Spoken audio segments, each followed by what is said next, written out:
नाना प्रकार के दानों का वर्णन। अग्निदेव कहते हैं, वशिष्ठ, जिसके पास 10 गौवे हों वो 1 गौ, जिसके पास 100 गौवे हों वो 10 गौवे, जिसके पास 1000 गौवे हों वो 100 गौवों का दान करे तो उन सबको समान फल प्राप्त होता है। कुबेर की राजधानी अलकापुरी, जहाँ स्वर्ण निर्मित भवन है एवं जहाँ गंधर्व एवं अप्सराएं विहार करती हैं, सहस्त्र गौवों का दान करने वाले वहीं जाते हैं। मनुष्य 100 गौवों का दान करके नरक समुद्र से मुक्त हो जाता है और बछिया का दान करके स्वर्गलोक में पूजित होता है। गोदान से दीर्घायु, आरोग्य, सौभाग्य एवं स्वर्ग की प्राप्ति होती है। जो इंद्र आदि लोकपालों की मंगलमयी राजमहिषी है, वे देवी इस महिषी दान के महात्म से मुझे संपूर्ण अभिष्ट वस्तुएं प्रदान करें। जिनका पुत्र धर्मराज की सहायता में नियुक्त है एवं जो महिषासुर की जननी है, वे देवी मुझे वर प्रदान करें। उपर्युक्त मंत्र पढ़कर महिषी दान करने से सौभाग्य की प्राप्ति होती है।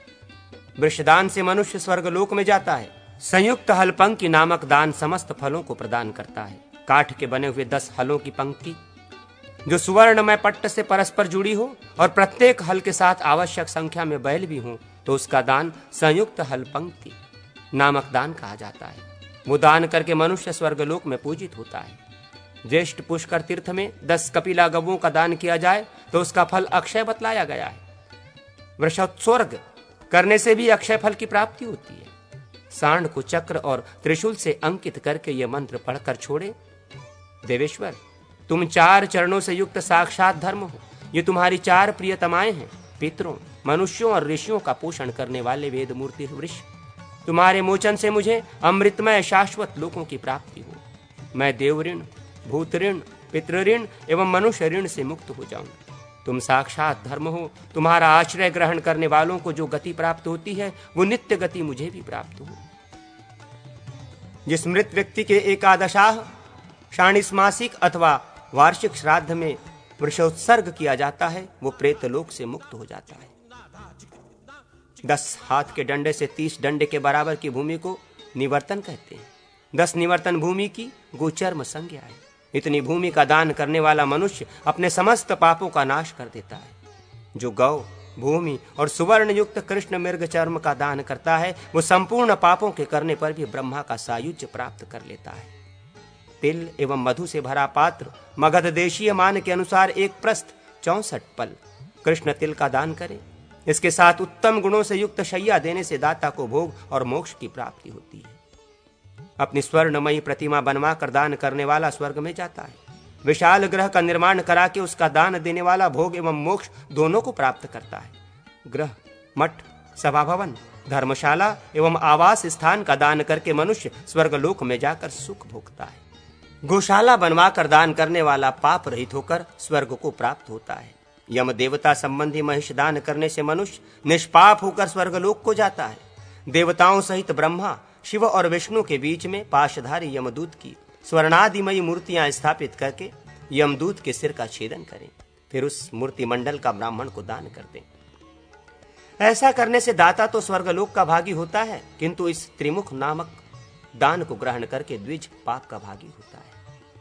चांदी का चक्र बनवाकर उसे जल में रखकर उसके निमित्त से होम करें, पश्चात वो चक्र ब्राह्मण को दान कर दें। ये महान काल चक्र दान माना गया है। जो अपने वजन के बराबर लोहे का दान करता है वो नरक में नहीं गिरता। जो 50 पल का लोहदंड वस्त्र से ढककर ब्राह्मण को दान करता है उसे यमदंड से भय नहीं होता।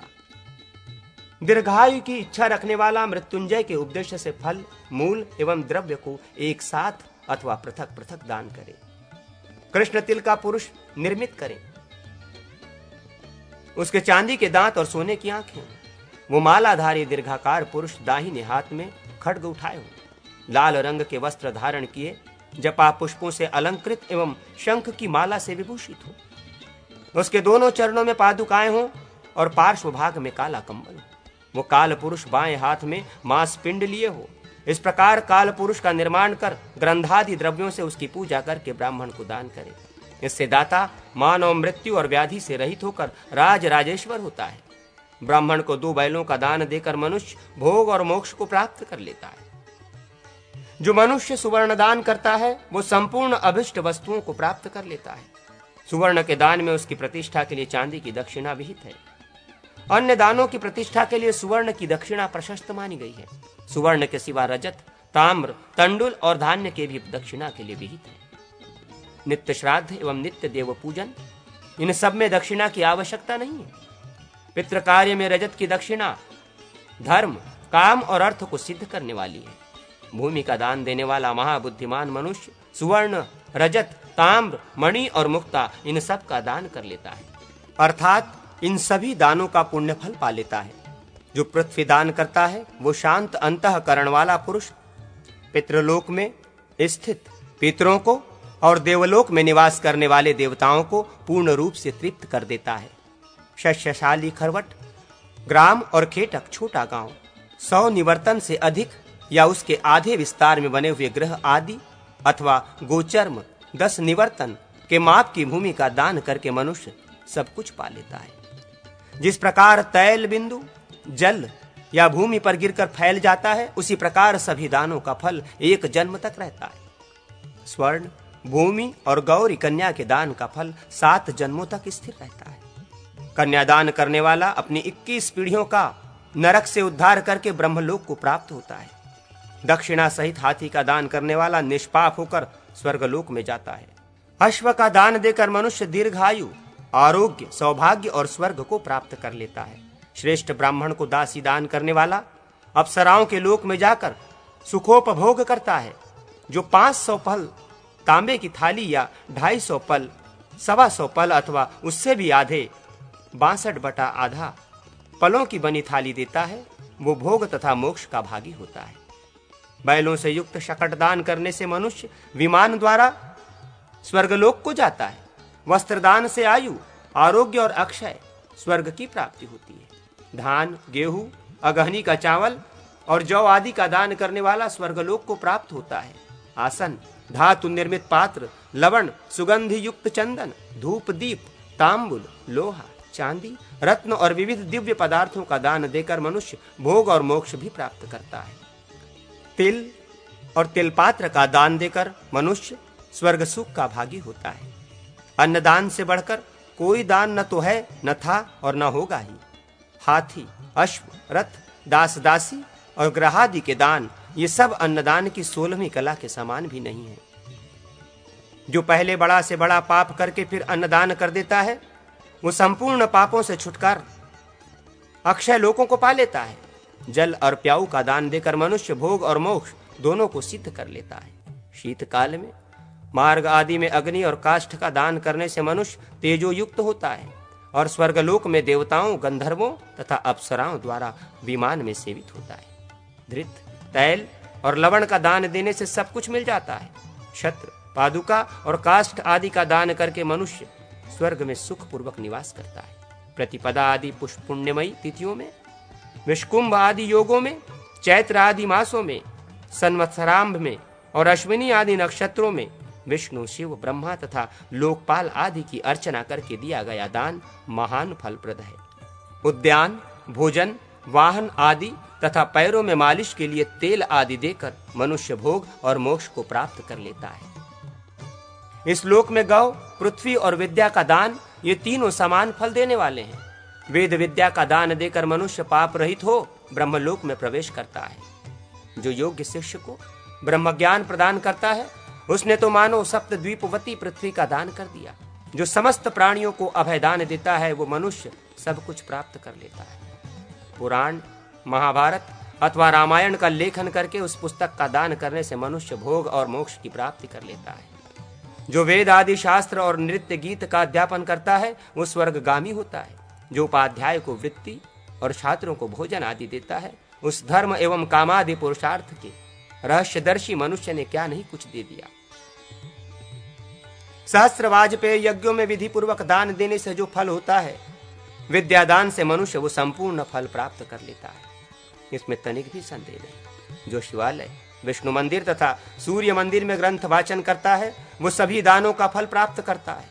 त्रैलोक्य में जो ब्राह्मणादि 4 वर्ण और ब्रह्मचार्य आदि 4 आश्रम है, वे तथा ब्रह्मा आदि समस्त देवगण विद्यादान में प्रतिष्ठित है।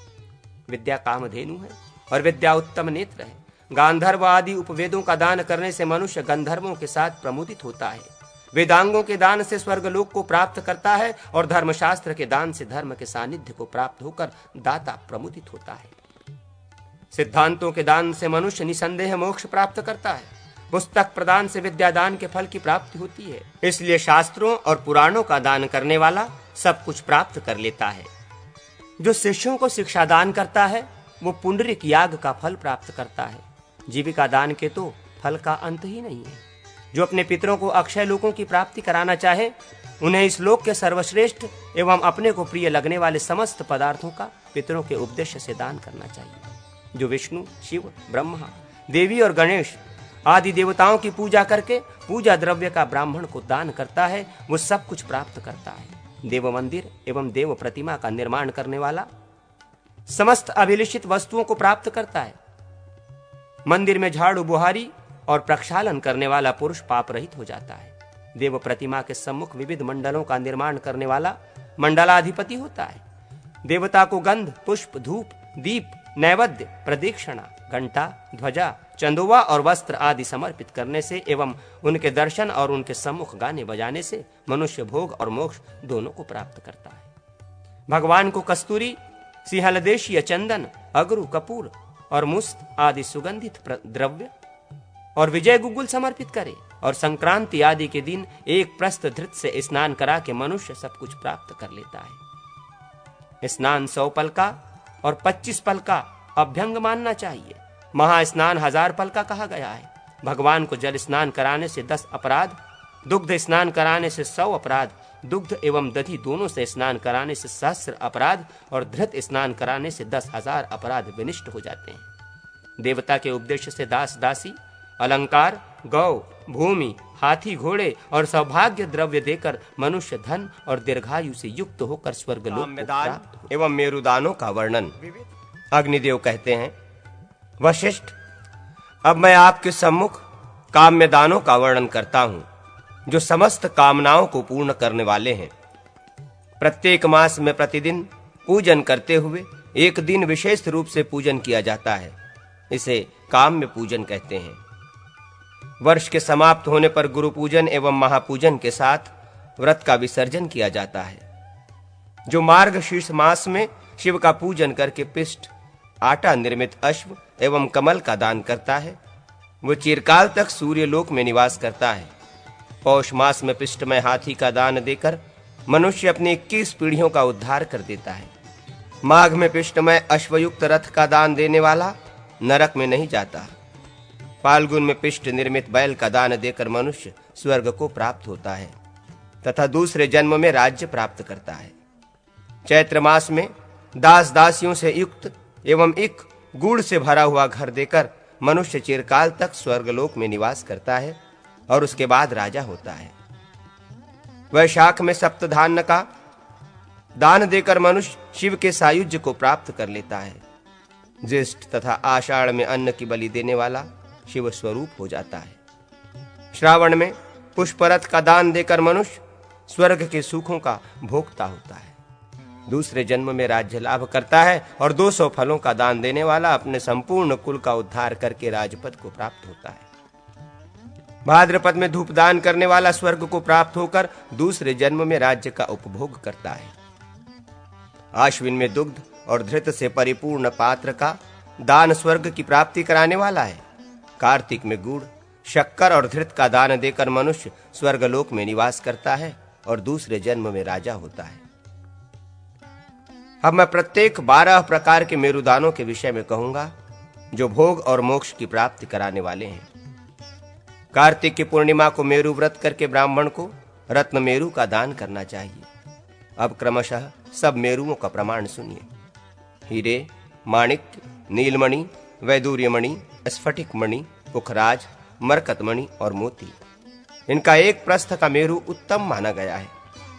इससे आधे परिमाण का मेरु मध्यम और मध्यम से आधा निकृष्ट होता है।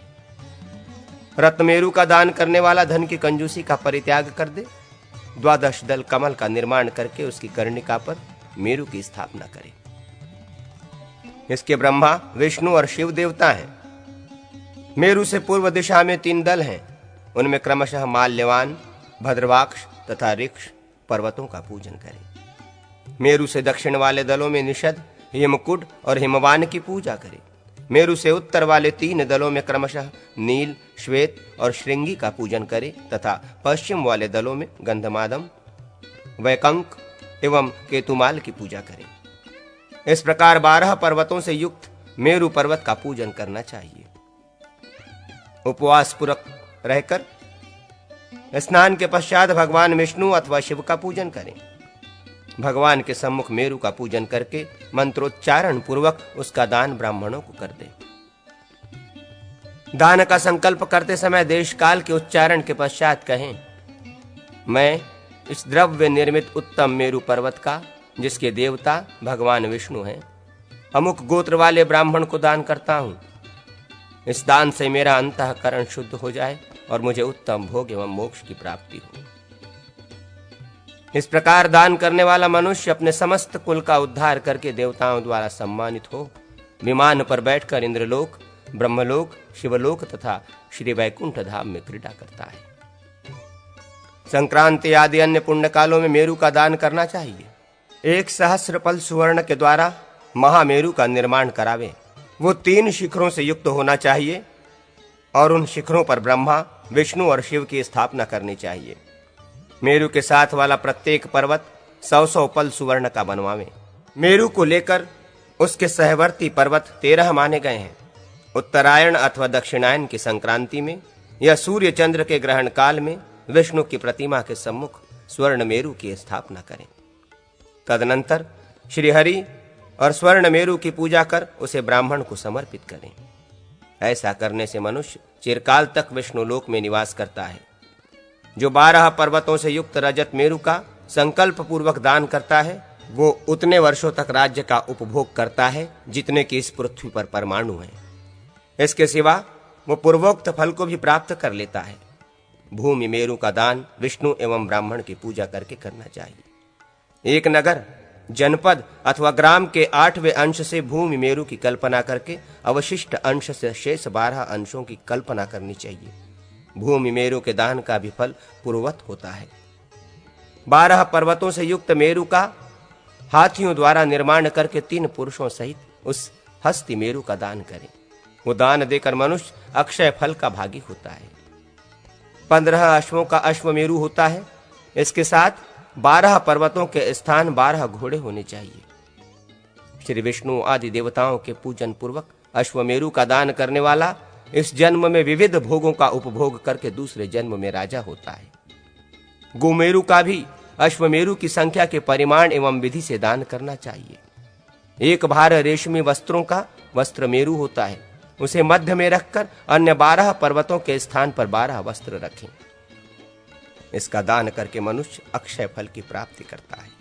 5000 पल धृत का आज्य पर्वत माना गया है। इसका सहवर्ती प्रत्येक पर्वत 500 पल धृत का होना चाहिए। इस आज्य पर्वत पर श्री हरि का यजन करें। फिर श्री विष्णु के सम्मुख इसे ब्राह्मण को दान कर मनुष्य इस लोक में सर्वस्व पाकर श्री हरि के परम धाम को प्राप्त होता है। उसी प्रकार खांड मेरु का निर्माण एवं दान करके मनुष्य पूर्वोक्त फल की प्राप्ति कर लेता है। 5 खारी धान्य का धान्य मेरु होता है। इसके साथ अन्य 12 पर्वत 1-1 खारी धान्य के बनाने चाहिए। उन सब के 3-3 स्वर्णमय शिखर होने चाहिए। सब पर ब्रह्मा, विष्णु और महेश तीनों का पूजन करना चाहिए। श्री विष्णु का विशेष रूप से पूजन करना चाहिए। इससे अक्षय फल की प्राप्ति होती है। इसी प्रमाण के अनुसार तिलमेरु का निर्माण करके दशांश के प्रमाण से अन्य पर्वतों का निर्माण करें। उसके एवं अन्य पर्वतों के भी पूर्वोक्त प्रकार से शिखर बनाने चाहिए।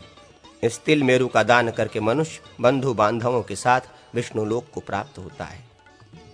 तिल मेरु का दान करते समय निम्नलिखित मंत्र को पढ़ें। विष्णु स्वरूप तिल मेरु को नमस्कार है। ब्रह्मा, विष्णु और महेश जिसके शिखर हैं, जो पृथ्वी की नाभि पर स्थित है, जो सहवर्ती 12 पर्वतों का प्रभु, समस्त पापों का अपहरण करने वाला शांतिमय विष्णु भक्त है, उस तिलमेरु को नमस्कार है। वो मेरी सर्वथा रक्षा करे। मैं निष्पाप होकर पितरों के साथ श्री विष्णु को प्राप्त होता हूँ। ओम नमः। तुम विष्णु स्वरूप हो। विष्णु के सम्मुख मैं विष्णु स्वरूप दाता, विष्णु स्वरूप ब्राह्मण का भक्ति पूर्वक भोग एवं मोक्ष की प्राप्ति हेतु तुम्हारा दान करता हूँ। पृथ्वीदान तथा गोदान की महिमा। अग्निदेव कहते हैं, वशिष्ठ, अब मैं पृथ्वीदान के विषय में कहता हूं। पृथ्वी 3 प्रकार की मानी गई है। 100 करोड़ योजन विस्तार वाली सप्तद्वीपवती समुद्रों सहित जम्बू द्वीप पर्यंत पृथ्वी उत्तम मानी गई है। उत्तम पृथ्वी की 5 भार सुवर्ण से रचना करें, उसके आधे में कूर्म एवं कमल बनावे, ये उत्तम पृथ्वी बतलाई गई है। इसके आधे में मध्यम पृथ्वी मानी जाती है। इसके तीसरे भाग में निर्मित पृथ्वी कनिष्ठ मानी गई है। इसके साथ पृथ्वी के तीसरे भाग में कूर्म और कमल का निर्माण करना चाहिए। 1000 पल सुवर्ण से मूल, दंड, पत्ते, फल, पुष्प और 5 स्कंधों से युक्त कल्प वृक्ष की कल्पना करें। विद्वान ब्राह्मण यजमान के द्वारा संकल्प करा के 5 ब्राह्मणों को इसका दान करावे। इसका दान करने वाला ब्रह्मलोक में पितृगणों के साथ चिरकाल तक आनंद का उपभोग करता है। 500 पल सुवर्ण से कामधेनु का निर्माण करा के विष्णु के सम्मुख दान करे। ब्रह्मा, विष्णु एवं शिव आदि समस्त देवता गौ में प्रतिष्ठित हैं। धेनु दान करने से अपने आप समस्त दान हो जाते हैं। ये संपूर्ण अभिष्ट कामनाओं को सिद्ध करने वाला एवं ब्रह्मलोक की प्राप्ति कराने वाला है। श्री विष्णु के सम्मुख कपिला गौ का दान करने वाला अपने संपूर्ण कुल का उद्धार कर देता है। कन्या को अलंकृत करके दान करने से अश्वमेघ यज्ञ के फल की प्राप्ति होती है, जिसमें सभी प्रकार के सस्य अनाजों के पौधे उपज सके। ऐसी भूमि का दान देकर मनुष्य सब कुछ प्राप्त कर लेता है। ग्राम, नगर अथवा खेटक, छोटे गांव का दान देने वाला सुखी होता है। कार्तिक की पूर्णिमा आदि में वृक्षोत्सर्ग करने वाला अपने कुल का उद्धार कर देता है। अग्निदेव कहते हैं, वशिष्ठ, अब मैं नाड़ी चक्र के विषय में कहता हूं, जिसके जानने से श्रीहरि का ज्ञान हो जाता है। नाभि के अधोभाग में कंद मूलाधार है, उसके अंकुरों की भांति नाड़ियां निकली हुई हैं। नाभि के मध्य में 72,000 नाड़ियां स्थित हैं। इन नाड़ियों ने शरीर को ऊपर नीचे दाएं बाएं सब ओर से व्याप्त कर रखा है और ये चक्राकार होकर स्थित हैं। इनमें प्रधान 10 नाड़ियां हैं: इड़ा, पिंगला, सुषुम्ना, गांधारी, हस्तिजिह्वा, प्रथा, यशा, अलंबुषा, कुहू और 10वीं शंखिनी। ये 10 प्राणों का वहन करने वाली प्रमुख नाड़ियां बतलाई गई। प्राण, अपान, समान, उदान, व्यान, नाग, कूर्म, कृकर, देवदत्त और धनंजय, ये 10 प्राण वायु हैं। इनमें प्रथम वायु प्राण 10 का स्वामी है। ये प्राण रिक्तता की पूर्ति प्रति प्राणों को प्राणयन प्रेरणन करता है और संपूर्ण प्राणियों के हृदय देश में स्थित रहकर अपान वायु द्वारा मलमूत्रादि के त्याग से होने वाली रिक्तता को नित्य पूर्ण करता है। जीवन में आश्रित ये प्राण श्वासोच्छ्वास और कास आदि द्वारा प्रयाण गमनागमन करता है, इसलिए इसे प्राण कहा गया है। अपान वायु मनुष्यों के आहार को नीचे की ओर ले जाता है और मूत्र एवं शुक्र आदि का भी नीचे की ओर वहन करता है। इस अपानयन के कारण इसे अपान कहा जाता है। समान वायु मनुष्यों के खाए पिए और सूंघे हुए पदार्थों को एवं रक्त, पित्त, कफ तथा वात को सारे अंगों में समान भाव से ले जाता है। इस कारण इसे समान कहा गया है। उदान नामक वायु मुख और अधरों को स्पंदित करता है, नेत्रों की अरुणिमा को बढ़ाता है और मर्म स्थानों को उद्विग्न करता है, इसलिए इसका नाम उदान है। व्यान अंगों को पीड़ित करता है, यही व्याधि को कुपित करता है और कंठ को अवरुद्ध कर देता है। व्यापनशील होने से इसे व्यान कहा गया है। नागवायु उद्गार, डकार, वमन आदि में और कूर्म वायु नयनों के उन्मिलन खोलने में प्रवृत्त होता है। कृकर भक्षण में और देवदत्त वायु जम्भाई में अधिष्ठित है। धनंजय पवन का स्थान घोष है, यह मृत शरीर का भी परित्याग नहीं करता। इन 10 द्वारा जीव प्रयाण करता है, इसलिए प्राण भेद से नाड़ी चक्र के भी 10 भेद हैं। संक्रांति, विषुव, दिन, रात, अयन, अधिमास, ऋण, उनरात्र एवं धन, ये सूर्य की गति से होने वाली 10 दशाएं शरीर में भी होती हैं। इस शरीर में हिक्का हिचकी, उनरात्र, वृजंभिका जम्भाई, अधिमास, कास खांसी, ऋण और निश्वास धन कहा जाता है। शरीरगत वाम नाड़ी उत्तरायण और दक्षिण नाड़ी दक्षिणायन है। दोनों के मध्य में नासिका के दोनों छिद्रों से निर्गत होने वाली श्वास वायु विषुव कहलाती है। इस विषु वायु का ही अपने स्थान से चलकर दूसरे स्थान से युक्त होना संक्रांति है। द्विज श्रेष्ठ वशिष्ठ, शरीर के मध्य भाग में सुषुम्ना स्थित है, वाम भाग में इड़ा और दक्षिण भाग में पिंगला है। ऊर्ध्व गति वाला प्राण दिन माना गया है और अधोगामी अपान को रात्रि कहा गया है। एक प्राण वायु ही 10 वायु के रूप में विभाजित है।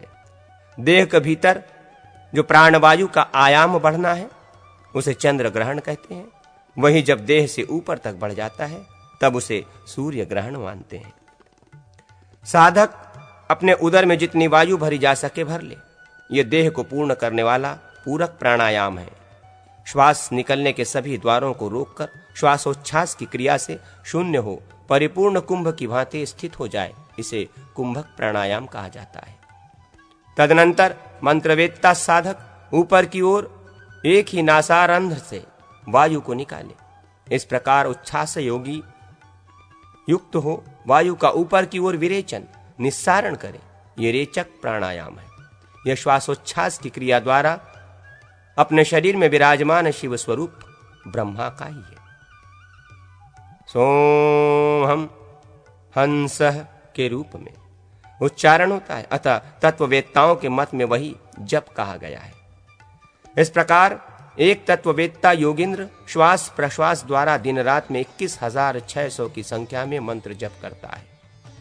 ये ब्रह्मा विष्णु और महेश्वर से संबंध रखने वाली अजपा नामक गायत्री है। जो इस अजपा का जप करता है उसका पुनर्जन्म नहीं होता। चंद्रमा अग्नि तथा सूर्य से युक्त मूलाधार निवासिनी आद्या कुंडलिनी शक्ति हृदय प्रदेश में अंकुर के आकार में स्थित है। सात्विक पुरुषों में उत्तम व योगी सृष्टि क्रम का अवलंबन करके सृष्टि न्यास करे तथा ब्रह्मधारणवर्ती शिव से कुंडलिनी के मुख भाग में झरते हुए अमृत का चिंतन करे। शिव के 2 रूप हैं, सकल और निष्कल। सगुण साकार देह में विराजित शिव को सकल जानना चाहिए और जो देह से रहित है वे निष्कल कहे गए हैं। वे हंस हंस का जप करते हैं। हंस नाम है सदाशिव का। जैसे तिलों में तेल और पुष्पों में गंध की स्थिति है, उसी प्रकार अंतर्यामी पुरुष जीवात्मा में बाहर और भीतर भी सदाशिव का निवास है। ब्रह्मा का स्थान हृदय में है। भगवान विष्णु कंठ में अधिष्ठित हैं। तालु के मध्य भाग में रुद्र, ललाट में महेश्वर और प्राणों के अग्रभाग में सदाशिव का स्थान है। उनके अंत में परात पर ब्रह्म विराजमान है। ब्रह्मा विष्णु रुद्र महेश्वर और सदाशिव, इन 5 रूपों में सकल साकार या सगुण परमात्मा का वर्णन किया गया है। इसके विपरीत परमात्मा जो निर्गुण निराकार रूप है उसे निष्कल कहा गया है। जो योगी अनाहत नाद को प्रासाद तक उठाकर अनवरत जप करता है वो 6 महीनों में ही सिद्धि प्राप्त कर लेता है।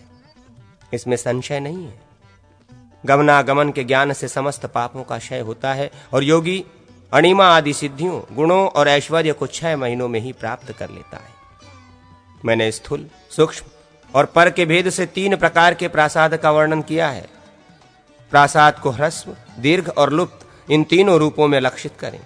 ह्रस्व पापों को दग्ध कर देता है, दीर्घ मोक्षप्रद होता है और लुप्त आप्तायन तृप्ति प्रदान करने में समर्थ है।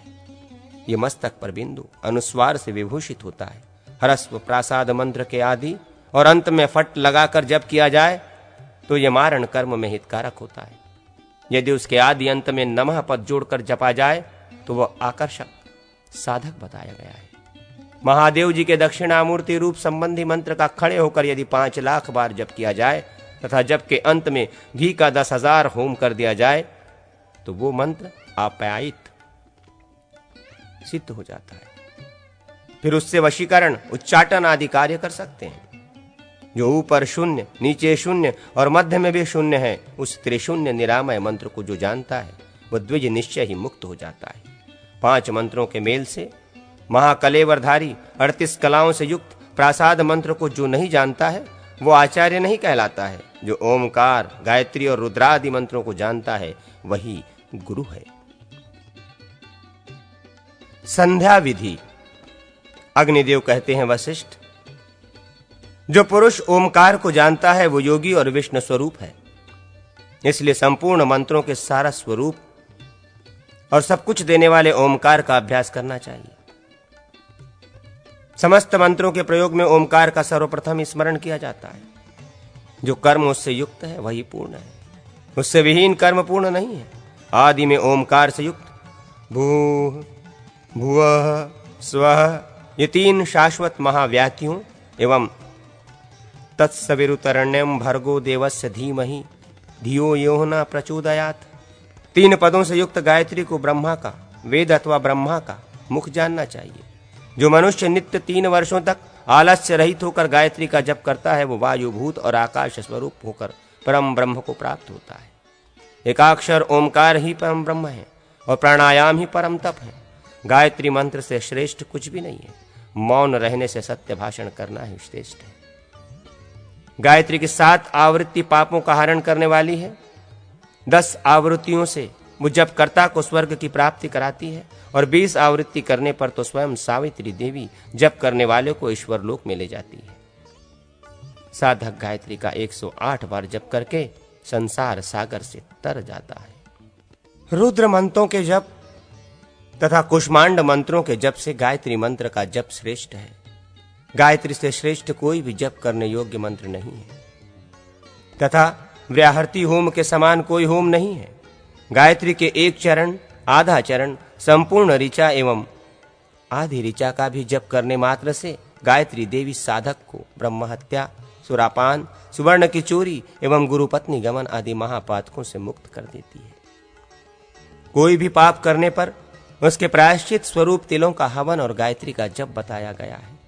उपवास पूर्वक 1 सहस्र गायत्री मंत्र का जप करने वाला अपने पापों को नष्ट कर देता है।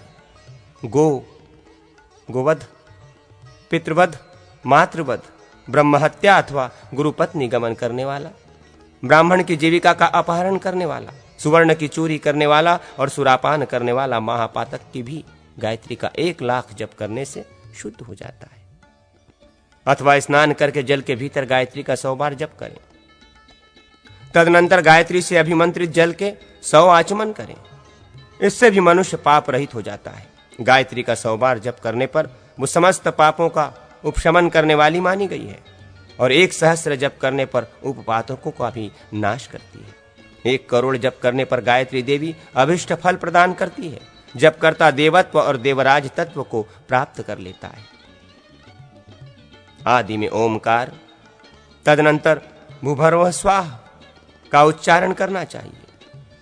उसके बाद गायत्री मंत्र का एवं अंत में पुनः ओमकार का प्रयोग करना चाहिए। जप में मंत्र का यही स्वरूप बताया गया है। गायत्री मंत्र के विश्वामित्र ऋषि, गायत्री छंद और सविता देवता हैं। उपनयन, जप एवं होम में इनका विनियोग करना चाहिए। गायत्री मंत्र के 24 अक्षरों के अधिष्ठात्र देवता क्रमशः ये हैं: अग्नि, वायु, रवि, विद्युत, यम, जलपति, गुरु, पर्जन्य, इंद्र, गंधर्व, पूषा, मित्र, वरुण, त्वष्टा, वसुगण, मरुदगण, चंद्रमा, अंगिरा, विश्वदेव, अश्विनी कुमार, प्रजापति सहित समस्त देवगण, रुद्र, ब्रह्मा और विष्णु। गायत्री जप के समय उपर्युक्त देवताओं का उच्चारण किया जाए तो वे जपकर्ता के पापों का विनाश करते हैं। गायत्री मंत्र के 1-1 अक्षर का अपने निम्नलिखित अंगों में क्रमशः न्यास करें। पैरों के दोनों अंगुष्ठ, गुल्फद्वय, नलक, दोनों पिंडलियां, घुटने, दोनों जांघें, उपस्थ, वृषण, कटिभाग, नाभि, उदर, स्तनमंडल, हृदय, ग्रीवा, मुख, अधरोष्ठ, तालु, नासिका, नेत्रद्वय, भ्रूमध्य, ललाट, पूर्व, आनन, उत्तरोष्ठ, दक्षिण पार्श्व, उत्तर पार्श्व, सिर और संपूर्ण मुखमंडल। गायत्री के 24 अक्षरों के वर्णन क्रमशः इस प्रकार है: पीत, श्याम, कपिल, मरकत मणि सदृश, अग्नितुल्य, रुक्म सदृश, विद्युत प्रभ, ध्रुम, कृष्ण, रक्त, गौर, इंद्रनील मणि सदृश, स्फटिक मणि तुल्य, स्वर्णिम, पांडु, पुखराज तुल्य, अखिल द्युति, हेमाभ ध्रुम, रक्तनील, रक्त कृष्ण, सुवर्णाभ, शुक्ल, कृष्ण और पलाश वर्ण। गायत्री ध्यान करने पर पापों का अपहरण करती और हवन करने पर संपूर्ण अभिष्ट कामनाओं को प्रदान करती है। गायत्री मंत्र से तिलों का होम संपूर्ण पापों का विनाश करने वाला है। शांति की इच्छा रखने वाला जौ का और दीर्घायु चाहने वाला धृत का हवन करे। कर्म की सिद्धि के लिए सरसों का, ब्रह्म तेज की प्राप्ति के लिए दुग्ध का, पुत्र की कामना करने वाला दधि का और अधिक धान्य चाहने वाला अगहनी के चावल का हवन करे। ग्रह पीड़ा की शांति के लिए खैर वृक्ष की समिधाओं का, धन की कामना करने वाला बिल्व पत्रों का, लक्ष्मी चाहने वाला कमल पुष्पों का, आरोग्य का इच्छुक और महान उत्पात से आतंकित मनुष्य दुर्वा का, सौभाग्यभिलाषी गुग्गुल का और विद्या कामी खीर का हवन करे। 10,000 आहुतियों से उपर्युक्त कामनाओं की सिद्धि होती है और 1,00,000 आहुतियों से साधक मनोअभिलषित वस्तु को प्राप्त करता है। 1 करोड़ आहुतियों से होता ब्रह्म हत्या के महापातक से मुक्त हो अपने कुल का उद्धार करके श्री हरि स्वरूप हो जाता है। ग्रह यज्ञ प्रधान होम हो, अर्थात ग्रहों की शांति के लिए हवन किया जा रहा हो, तो उसमें भी गायत्री मंत्र से 10,000 आहुतियां देने पर अभिष्ट फल की सिद्धि होती है। संध्या विधि। गायत्री का आह्वान करके ओमकार उच्चारण करना चाहिए। गायत्री मंत्र सहित ओमकार का उच्चारण करके शिखा बांधे, फिर आचमन करके हृदय, नाभि और दोनों कंधों का स्पर्श करें। प्रणव के ब्रह्मा ऋषि गायत्री छंद अग्नि अथवा परमात्मा देवता है। इसका संपूर्ण कर्मों के आरंभ में प्रयोग होता है। निम्नलिखित मंत्र से गायत्री देवी का ध्यान करें।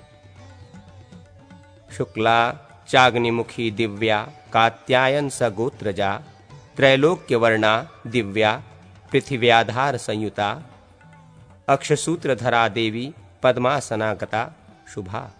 तदनंतर निम्नांकित मंत्र से गायत्री देवी का आह्वान करें। ओम तेजोसी महोसी बलमसी भ्राजोसी देवानाधामनासी विश्वमसी विश्वायु सर्वमसी सर्वायु ओम अभिभू। आगच्छ वरदे देवी जपे में सनिंधो भव गायंत त्राय से यस्माद गायत्री त्वम ततः स्मृता। समस्त व्याहितों के ऋषि प्रजापति ही हैं। वे सब वष्टि और समष्टि दोनों रूपों से परम ब्रह्म स्वरूप एकाक्षर ओमकार में स्थित हैं। सप्तव्राहितों के क्रमशः ये ऋषि हैं। विश्वामित्र, जमदग्नि, भरद्वाज, गौतम, अत्रि, वशिष्ठ तथा कश्यप।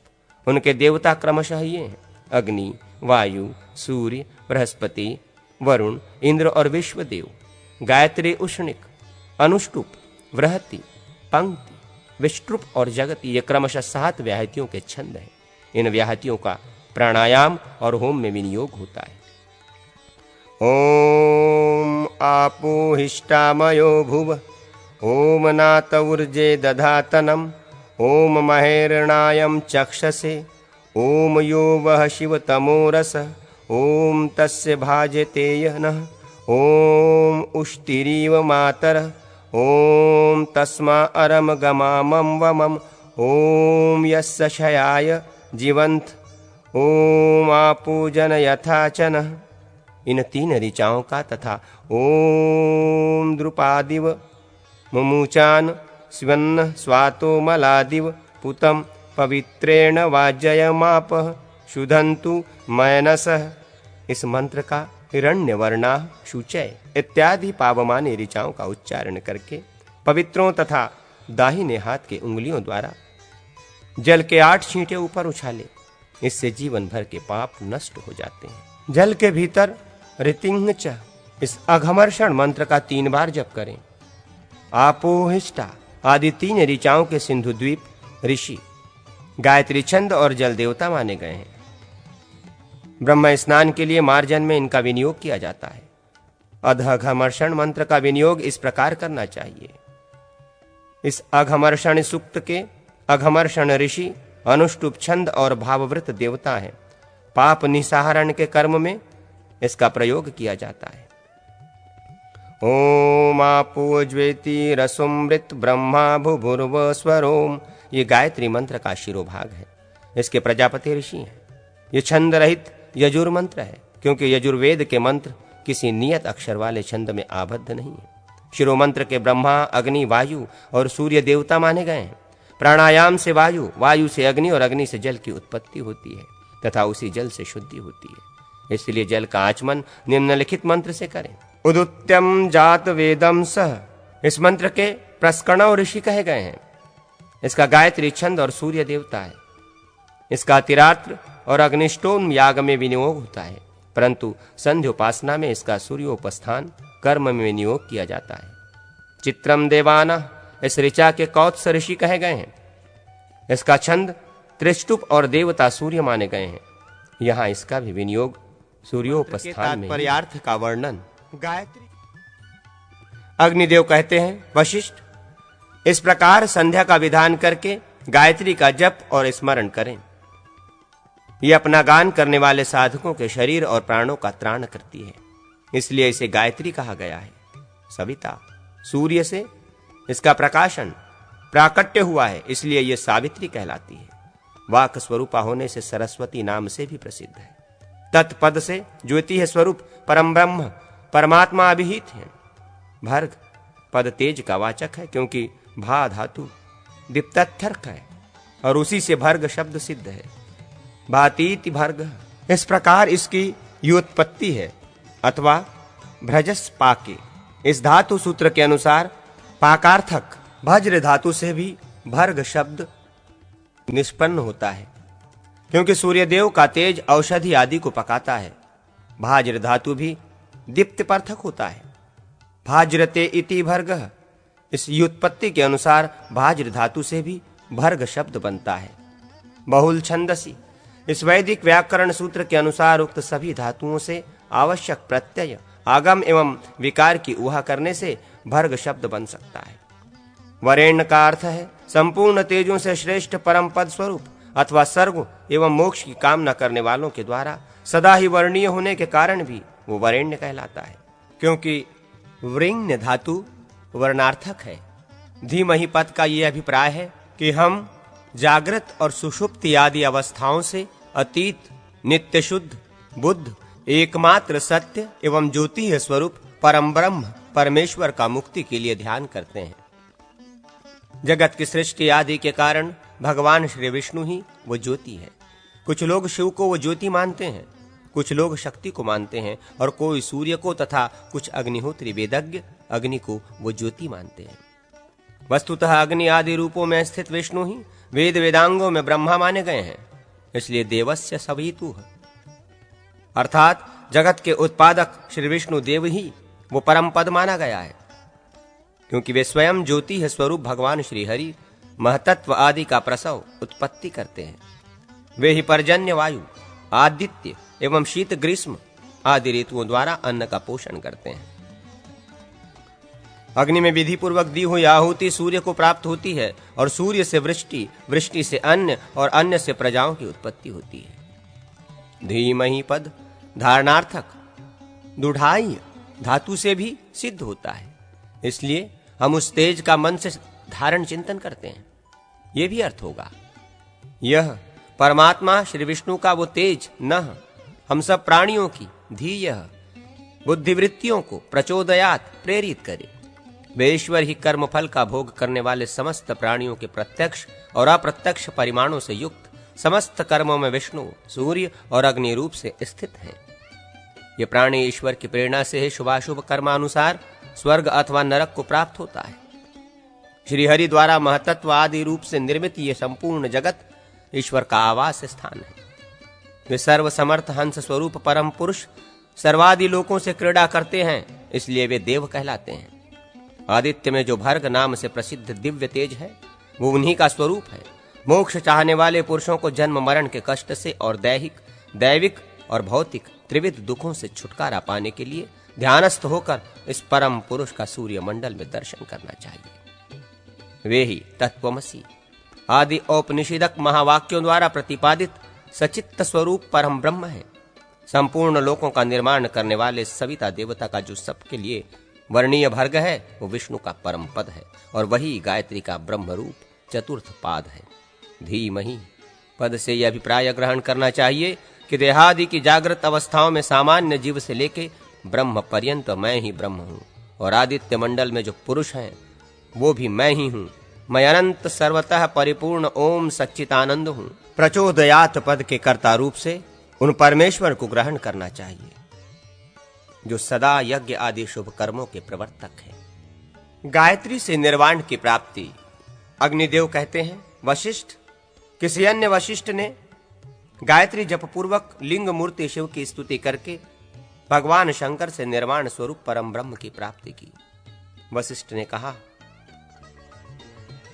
कनक कलिंग को नमस्कार, वेद लिंग को नमस्कार, परम लिंग को नमस्कार और आकाश लिंग को नमस्कार है।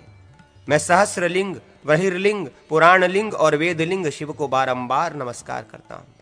पाताल लिंग, ब्रह्मलिंग, सप्ततीर्थोर्ध्व लिंग को बारंबार नमस्कार है। मैं सर्वात्म लिंग, सर्वलोंगांकिक लिंग, अव्यक्त लिंग, बुद्धि लिंग, अहंकार लिंग, भूत लिंग, इंद्रिय लिंग, तन्मात्र लिंग, पुरुष लिंग, भावलिंग, रजोधर्व लिंग, सत्वलिंग, भवलिंग, त्रैगुण्य लिंग, अनागत लिंग, तेजोलिंग, वायुर्धूर्व लिंग, श्रुति लिंग, अथर्व लिंग, समलिंग, यज्ञांग लिंग, यज्ञ लिंग, तत्व लिंग और देवानुगत लिंग रूप भगवान शंकर को बारंबार नमस्कार करता हूं। प्रभो, आप मुझे परम योग का उपदेश कीजिए और मेरे समान पुत्र प्रदान कीजिए। भगवान, मुझे अविनाशी परम ब्रह्म एवं परम शांति की प्राप्ति कराइए। मेरा वंश कभी क्षीण न हो और मेरी बुद्धि सदा धर्म में लगी रहे। अग्निदेव कहते हैं, प्राचीन काल में श्री शैल पर वशिष्ठ के इस प्रकार स्तुति करने पर भगवान शंकर प्रसन्न हो गए और वशिष्ठ को वर देकर वहीं अंतर्धान हो गए। राजा अभिषेक की विधि।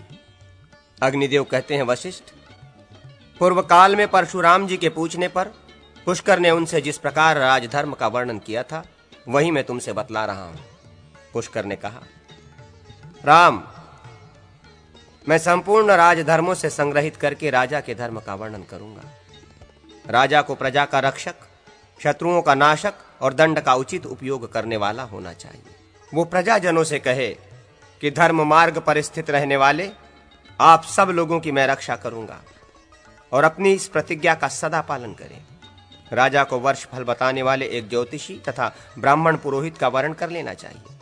साथ ही संपूर्ण राजशास्त्रीय विषयों तथा आत्मा का ज्ञान रखने वाले मंत्रियों का और धार्मिक लक्षणों से संपन्न राजमहिषी का भी वर्ण करना उचित है। राज्यभार ग्रहण करने के 1 वर्ष बाद राजा को सब सामग्री एकत्रित करके अच्छे समय में विशेष समारोह के साथ अपना अभिषेक कराना चाहिए। पहले वाले राजा की मृत्यु होने पर शीघ्र ही राजासन ग्रहण करना उचित है। ऐसे समय में काल का कोई नियम नहीं है। ज्योतिषी और पुरोहित के द्वारा तिल, सशर्प आदि सामग्रियों का उपयोग करते हुए राजा स्नान करे और भद्रासन पर विराजमान होकर समूचे राज्य में राजा की विजय घोषित करे। फिर अभय की घोषणा कराकर राज्य के समस्त कैदियों को बंधन से मुक्त कर दे। पुरोहित के द्वारा अभिषेक होने से पहले इंद्र देवता की शांति करानी चाहिए। अभिषेक के दिन राजा उपवास करके वेदी पर स्थापित की हुई अग्नि में मंत्र पाठ पूर्वक हवन करें। विष्णु, इंद्र, सविता, विश्वदेव और सोम देवता संबंधी वैदिक ऋचाओं का तथा स्वस्थैन, शांति, आयुष तथा अभय देने वाले मंत्रों का पाठ करें। तत्पश्चात अग्नि के दक्षिण किनारे अपराजिता देवी तथा सुवर्णमय कलश की, जिसमें जल गिराने के लिए अनेकों छिद्र बने हुए हों, स्थापना करके चंदन और फूलों के द्वारा उनका पूजन करें। यदि अग्नि की शिखा दक्षिणावर्त हो, तपाए हुए सोने के समान उसकी उत्तम कांति हो, रथ और मेघ के समान उसके ध्वनि निकलती हो, धुआं बिल्कुल नहीं दिखाई देता हो, अग्निदेव अनुकूल होकर हविष्य ग्रहण करते हो, होमाग्नि से उत्तम गंध फैल रही हो, अग्नि से स्वस्तिक तक के आकार की लपटें निकलती हो, उसकी शिखा स्वच्छ हो और ऊंचे तक उठती हो तथा उसके भीतर से चिंगारियां नहीं छूटती हो, तो ऐसी अग्निज्वाला श्रेष्ठ एवं हितकर मानी गई है। राजा और आग के मध्य से बिल्ली, मृग तथा पक्षी नहीं जाने चाहिए। राजा पहले पर्वत शिखर की मृतिका से अपने मस्तक की शुद्धि करे, फिर बॉम्बे की मिट्टी से दोनों कान, भगवान विष्णु के मंदिर की धूलि से मुख, इंद्र के मंदिर की मिट्टी से ग्रीवा, राजा के आंगन की मृतिका से हृदय, हाथी के दांतों द्वारा खोदी हुई मिट्टी से दाहिनी बांह, बैल के सिंग से उठाई हुई मृतिका द्वारा बाईं भुजा, पोखरे की मिट्टी से पीठ, दो नदियों के संगम की मृतिका से पेट और नदी के दोनों किनारों की मिट्टी से अपनी दोनों पसलियों का शोधन करे। वैश्या के दरवाजे की मिट्टी से राजा के कटी भाग की शुद्धि हो जाती है। यज्ञशाला की मृतिका से वो दोनों ऊरों, गौशाला की मिट्टी से दोनों घुटनों, घुड़सार की मिट्टी से दोनों जांघ तथा रथ के पहिए की मृतिका से दोनों चरणों की शुद्धि करे। इसके बाद पंचगव्य के द्वारा राजा के मस्तक की शुद्धि करनी चाहिए। तदनंतर 4 अमात्य भद्रासन पर बैठे हुए राजा का कलशों द्वारा अभिषेक करे।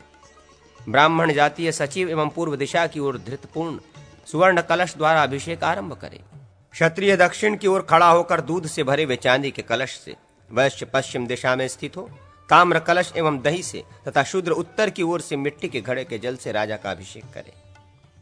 तदनंतर वह हर्षों, ऋग्वेदी विद्वानों, मिश्रेष्ठ ब्राह्मण मधु से और छंदोग अर्थात सामवेदी विप्र कुश के जल से नरपति का अभिषेक करे।